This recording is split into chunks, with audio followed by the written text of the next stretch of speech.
Assalamualaikum warahmatullahi wabarakatuh. Pemirsa TV 5 MDI di mana saja berada. Bismillah, walhamdulillah, wassalatu ala rasulillah, la hawla wa la quwata illa billah, amma ba'd. Pertama-tama, sebelum kita mulai kajian pada sore hari ini, mari kita sama-sama mengaturkan rasa syukur kita kepada Allah Subhanahu wa taala dengan syukur lisan alhamdulillah rabbil alamin. Mudah-mudahan dengan lisan yang mengucapkan alhamdulillah hamdalah tersebut juga memotivasi kita untuk bersyukur dalam tingkah laku kita sehari-hari, khususnya di bulan puasa ini. Salawat dan salam tetap tercurah limpahkan kepada kekasih kita, junjungan kita, teladan kita Nabiullah Muhammad sallallahu alaihi wasallam, yang kepada beliaulah kita berharap, bahkan dalam tanda kutip mengemis-ngemis syafaat beliau kelak di yaumil akhir.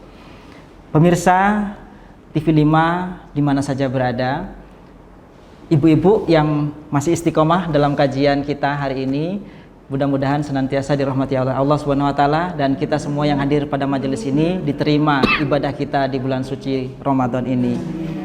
Saat ini saya sedang bersama ibu-ibu Dharma Wanita Persatuan SMK Negeri 5 Surabaya. Apa kabar ibu-ibu semua? Masih semangat nggih? Alhamdulillah. Kita saat ini berada dalam acara Karomah, kajian Ramadan penuh berkah.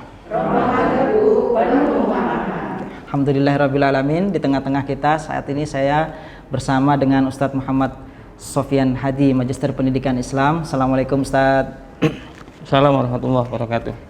Sehat nggak Ustadz? Alhamdulillah sehat. Kita masih dikelilingi para ibu-ibu ya, yang insya Allah doa-doa beliau yang mustajabah ini di bulan puasa mengiringi acara kita ya, dan di telapak kaki ibu-ibu inilah ya, anak-anak menjadi soleh dan solehah insya Allah. Pemirsa TV 5 Masjid Darul Ilmi SMK Negeri 5 Surabaya di mana saja berada, yang sedang bersiap-siap untuk berbuka puasa, persiapan takjil, mudah-mudahan semua diperlancar oleh Allah dengan nikmat-nikmat yang luar biasa di setiap tegukan air minum nanti ketika azan berkumandang. Ustadz, saat ini Ustadz kita akan melanjutkan kajian tentang problematika wanita di bulan puasa. Ini yang sudah kemarin kita sudah bahas tentang problematika haid Ustadz. Ternyata ada lagi yang lain. Ini bukan berarti wanita penuh masalah. Ada lagi satu problem Ustadz yang mungkin perlu diulas dalam kajian Islam ini Ustadz, terkait wanita yang menyusui, wanita yang hamil ataupun pasca melahirkan. Itu bagaimana Islam menanggapi hal tersebut, terutama dalam posisi sedang dalam keadaan berpuasa Ustadz. Monggo Ustadz. Assalamualaikum warahmatullahi wabarakatuh. Waalaikumsalam warahmatullahi wabarakatuh. Jadi begini Ustadz, memang itulah kenapa Rasulullah itu sampai menyatakan ketika ada seorang anak tanya, siapa yang wajib aku hormati ya Rasulullah selama hidupku ini, Rasulullah sampai menjawab 3 kali ibu, terus ibumu sampai 3 kali, karena ini terbukti permasalahan yang ditanggung seorang ibu itu tidak ada habisnya. Ya, itulah yang menyebabkan kenapa ibu itu sangat keramat bagi seorang anak itu. Sekarang kita bahas tentang problematika ketika wanita itu hamil, melahirkan, menyusui gitu ya. Ketika di bulan Ramadan kan begitu. Yes. Quran menggambarkan betapa payahnya seorang perempuan ketika hamil itu. Wahnan ala wahnin begitu kan. Payah di atas payah itu kan, kalau tafsirnya itu sudah amat sangat payah sekali gitu. Saya tidak bisa mengukur karena saya juga tidak pernah hamil gitu. Tapi tak terbayangkan. Iya, artinya tafsir Quran sampai mengatakan wahnan ala wahnin itu kan kepayahan di atas kepayahan itu sudah sangat luar biasa. Itulah yang kemudian kenapa fuqaha itu menggolongkan perempuan yang hamil, yang kemudian melahirkan atau pasca menyusui itu termasuk kategori yang mendapatkan rukhsah dari Allah ketika Ramadan datang. Seorang ibu yang hamil, yang melahirkan, yang menyusui itu boleh tidak berpuasa. Kalau pasca melahirkan nifas memang tidak boleh puasa kan. Tapi kalau sudah selesai nifasnya, posisi menyusui, karena menyusui itu kan batasnya 2 tahun. Wa fisoluhu fi amain, dan sapihlah atau pisahlah anak itu dari penyusuan ketika dia berumur 2 tahun gitu. Wa fisoluhu fi amain gitu. Di batas itu ketika beliau mengalami masyaqqah, kepayahan, itu boleh tidak berpuasa, tetapi tetap dengan catatan diganti atau diqadha di hari yang lain, di bulan-bulan yang lain. Nah, sekarang kaitannya mungkin hubungannya itu dengan fidyah kan begitu, dengan fidyah. Kemarin sempat saya singgung masalah fidyah ya. Fidyah itu terdapat di Quran, firman Allah kaitannya dengan puasa itu, wa 'alal ladzina yutiqunahu fidyatun ta'amu miskin. Dan bagi orang-orang yang mengalami kesulitan untuk menjalankan ibadah puasa Ramadan, mereka boleh tidak puasa dengan catatan mengeluarkan fidyah. Fidyah itu apa? Ta'amu miskin, memberi makan orang-orang miskin. Konsep fidyah itu sendiri kemudian dibawa ke Indonesia dari negeri asalnya di Arab sana kan. Kalau di sana fidyah itu patokannya kan 1 mud gitu ya. 1 mud. 1 mud itu berapa? Orang bingung berapa besarnya. Pokoknya 1 mud itu 1/4 sok. Saya katakan begitu kan. 1 sok itu zakat. 1 sok itu ukuran zakat. Zakat fitrah itu 1 sok. Kalau fidyah 1/4 sok, paling 1/4-nya. Kalau jenengan itu meyakini zakat fitrah itu 2,5 pakai acuannya Majelis Ulama Indonesia berarti kan ya, 2,5 kilo, maka 1 mudnya itu adalah 6,25 1/4-nya. Kalau jenengan yakin bahwa zakat fitrah itu pakai kaulnya Imam Nawawi atau Imam Rafi'i, bahwa zakat fitrah itu batas minimalnya adalah 2,8, 2,7 atau 2,8, maka 1 mud fidyah itu adalah 7 ons ya, 7 on. Yang paling aman, kemudian saya menyarankan pakai kaul yang kekinian. Kita tidak usah terlalu memperhitungkan zakat fitrah. Saya teman-teman anggap sajalah zakat fitrah itu kita anggap 3 kilo kan begitu. 3 kilo. Insya Allah ada yang menggunakan 2,5, 2,7, 2,8, kita ambil aman saja 3 kilo itu. Maka fidyahnya mengikuti yaitu 7,5 ons. 1 hari meninggalkan puasa itu fidyahnya adalah 7,5 on. Itu kita khurujul khilaf, kita keluar dari khilaf biar aman. Ambil aman saja. Nah, fidyah itu sendiri siapa sih yang bisa mengeluarkan atau wajib mengeluarkan fidyah itu? Yang pertama adalah seorang hamba Allah muslim yang datang kewajiban Ramadan, usianya sudah sepuh, sudah uzur, sampai karena usianya yang sepuh itu menyebabkan beliau itu tidak mampu berpuasa, tidak kuat berpuasa, atau pikun ya. Orang seperti itu tidak bisa dituntut untuk qadha. Oh, dia tidak mampu, tidak kuat, kok usianya sudah tidak kuat, kok dituntut qadha itu kapan? Qadhanya kapan? Nyaurnya kapan? Kan tidak mungkin. Atau orang sakit, yang sakit itu diperkirakan oleh ahlinya, oleh ahli medisnya, sakitnya itu akan berkepanjangan. Sakitnya itu akan susah dikatakan sembuh. Nah, orang seperti itu kan nggak bisa diharapkan qadhanya kapan. Potensinya kecil. Iya, potensi untuk mengqadha itu kapan tidak bisa, maka dia juga harus mengeluarkan fidyah. Yang ketiga, ada lagi golongan yang beda, yaitu ibu-ibu tadi. Ibu-ibu yang hamil atau yang menyusui, ini kan kadang-kadang payahnya itu bukan karena dirinya. Saya kuat berpuasa, tapi saya khawatir janin saya, begitu Ibu. Kekhawatiran. Saya kuat berpuasa, tapi bagaimana nanti dengan anak yang saya susui, kan begitu kadang-kadang. Ya. Kalau kasusnya itu seperti itu, beliau tidak berpuasa atau meninggalkan puasa itu karena khawatir dirinya dan anaknya, dirinya dan jabang bayinya, maka dia wajib untuk qadha saja tanpa fidyah. Qadha saja. Kalau beliau itu tidak puasa itu khawatir janinnya saja, dia tidak puasa itu menyusui itu khawatir bayinya saja, dia kuat, tapi saya khawatir bayi saya khawatir janin saya, tidak ada hubungannya dengan diri saya. Yang dikhawatirkan itu orang lain berarti ya, janinnya atau bayinya. maka dia wajib qadha plus fidyah. Ya qadha, ya fidyah. Dua. Sama dengan seperti kemarin saya contohkan, misalnya saya mau pulang kerja, tiba-tiba di tengah jalan ada orang tenggelam di sungai. Ini kalau saya biarkan tidak ada yang nolong, orang ini mati. Kalau saya tolong, saya masuk ke sungai, otomatis saya batal puasa, kan begitu. Maka saya rela membatalkan puasa saya demi orang lain. Itu nanti saya harus qadha plus fidyah. Karena saya batal karena untuk orang lain, bukan untuk diri saya sendiri.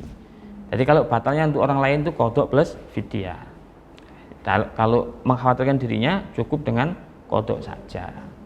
Nah, fidyahnya diberikan ke siapa? Ke fakir miskin. Jadi beda.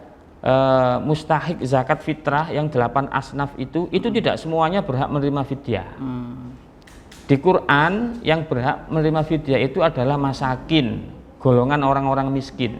Tetapi kenapa fuqaha memasukkan juga golongan fuqara? Karena fuqara itu derajatnya lebih parah daripada masakin. Otomatis ketika masakin disebut, fuqara pasti masuk. Fakir, ya. Maka penerima fidyah itu adalah fuqara wal masakin. Siapa sih fakir itu? Fakir itu orang yang punya pekerjaan tapi tidak tetap. Penghasilannya kurang dari separuh kebutuhannya.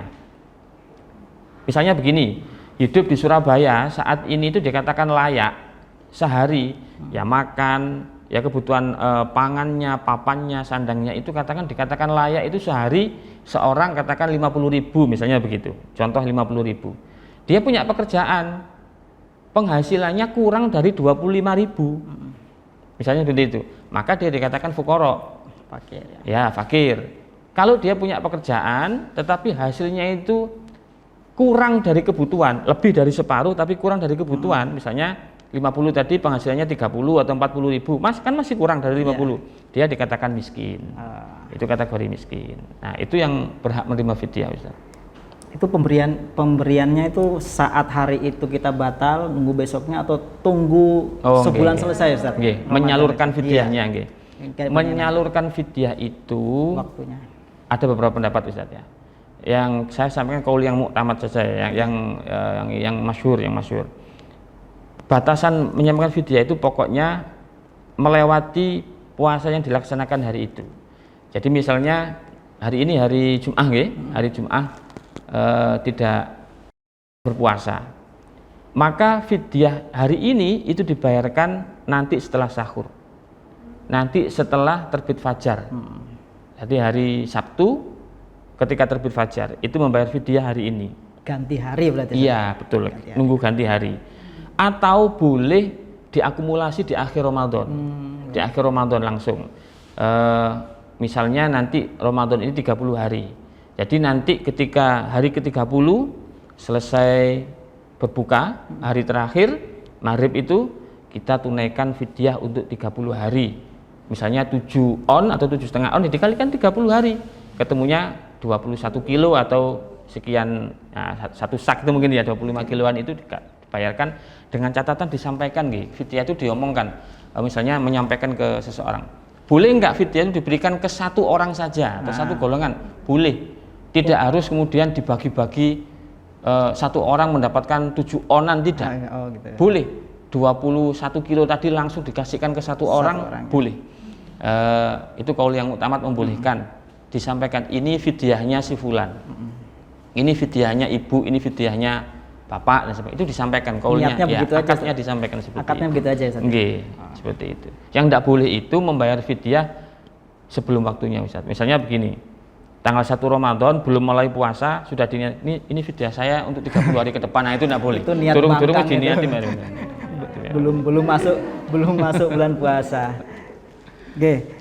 Monggo ibu-ibu yang berada di studio, mungkin ada yang perlu dipertanyakan terkait dengan puasa dalam keadaan hamil, menyusui ataupun melahirkan.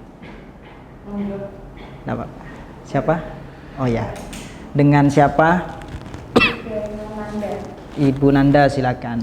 Ya, kalau tadi kan untuk fidyah itu kan misalkan 21 kilo ya, Ustaz ya.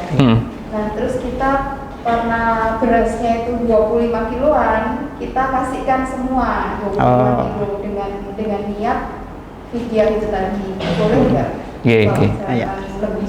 Ada kelebihan di dalam pemberian, Ustaz. Gimana hitungannya itu? Jadi begini, 21 kilo tadi konsepnya kalau kita menganggap fidyah itu 7 ons, ya kan? Kalau kita mengikut pendapat yang 7 ons dan puasanya 30 hari, ya. Kalau kemudian kita mengikuti pendapat yang 7,5 ons, tinggal mengalihkan saja, dikalikan hari puasanya, begitu nggih. Kalau misalnya total akumulasi fidyah tadi ternyata cuma 21, membayar 25, kelebihan 4 kilo bagaimana? Enggak apa-apa, yang 4 kilo dianggap sedekah biasa. Jadi sedekah ya. Fidyahnya kan hukumnya wajib. Lebihnya dihukumi sunnah. Jadi sedekah dihukumi dihukumi sedekah. Penggembira bagi anak yatim gitu ya. Nggih, tetap nggih, enggak apa-apa. Otomatis yang lebihnya itu sunnah itu. Nggih, otomatis itu. Hampir sama dengan zakat nggih, Ustaz? Ya, zakat betul. Fitrah juga zakat itu mesti ada lebihnya itu betul, ya. Betul. Pokoknya kewajiban kita kan satu sok ya. Satu sok yang dikatakan Rasulullah itu kalau satu soknya gandum, satu soknya kurma, itu pasti kan masa jenisnya, beras jenisnya beda dengan beras. Kita secara pasti kita tidak akan tahu sebenarnya selisih beras jenisnya itu berapa. Sebaiknya kita lebihkan kan begitu, kita lebihkan. Makanya zakat itu lebih baik dilebihkan, jangan hitung-hitungan ngepres gitu. Lebihnya itu pasti akan masuk ganjaran sunnah kita, tidak usah. Misalnya kita zakat 3 kilo ketika kita punya gaji 5 juta. Tahun depan kita menjadi konglomerat, gaji kita sudah miliaran. Ya kalau bisa zakatnya jangan 5 kilo lah. Zakatnya katakan satu keluarga itu per orang dikasih 25 kilo satu sakan, itu bagus.